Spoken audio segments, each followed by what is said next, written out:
Dans le monde du dessin, il existe différents artistes, avec chacun leur style propre à eux. C'est pour ça qu'aujourd'hui, je vais tenter de reproduire le style de Gox pendant 24 heures. C'est parti. Bien sûr, je vais commencer par trouver une référence sur Pinterest. Comme c'est la première fois que j'essaye de reproduire son style et que ses dessins ont l'air quand même assez complexes, j'ai décidé de choisir un modèle plutôt simple à reproduire. Plus le croquis avançait et plus je me rendais compte que ces dessins avaient l'air complexes à première vue, alors qu'en fait, ils étaient super simples et agréables à dessiner. D'ailleurs, pour ceux qui se poseraient la question de qui est Gox, même si ça m'étonnerait, je vous mets sa chaîne dans la description, mais pour faire simple, c'est un youtubeur qui fait donc des vidéos dessin. Attention, ces vidéos sont en anglais, mais franchement, ça pose pas de problème. Ces vidéos sont d'une super qualité, presque même cinématographique. Je vous conseille vraiment d'aller voir sa chaîne si vous connaissez pas.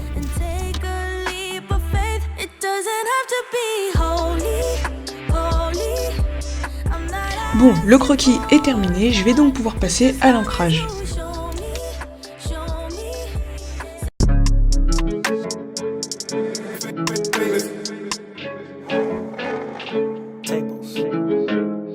Praise be to the God above at the night. All I wanna do is love, I don't wanna fight. Why you coming at me telling me to get in line? I can see the pride coming up out your eyes, I'm not surprised. How can I do this? You sound like Judas, confide in the doula. I see mountain trying to move her, you live for the moolah. That's kinda cool, I'm frying the noodles. You pray to Buddha, I bow to Yeshua, I ain't that foolish, no. I've been on the road too long, the Pro Tools broke, but folks who hold. Pour ce qui est de l'ancrage, il n'y a franchement aucune difficulté particulière. C'est une étape plutôt simple du dessin, c'est pour ça que je vais pas trop m'attarder dessus, car je pense que la coloration sera franchement plus intéressante pour vous et pour moi à faire. Bon, maintenant que l'ancrage est terminé, on va pouvoir passer à la colo.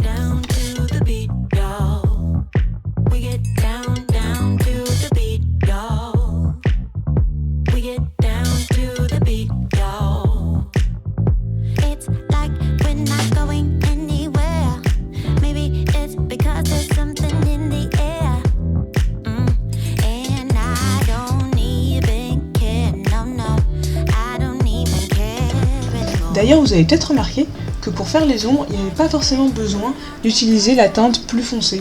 On peut tout simplement utiliser un feutre gris en fonction de la couleur de l'ombre que vous voulez avoir. Dans ce cas-là, j'ai utilisé le feutre gris pour à peu près toutes les ombres, sauf dans les cheveux, et ça rend plutôt pas mal.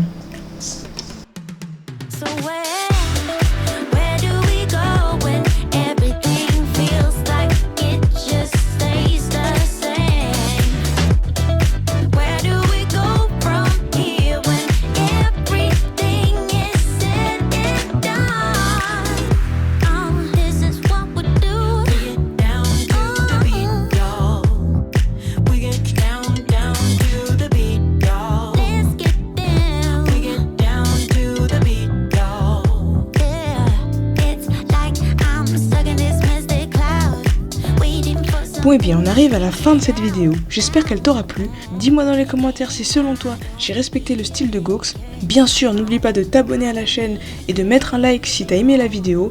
Ça m'aiderait énormément. Merci d'avoir regardé et moi je vous dis à bientôt pour une prochaine vidéo. Salut!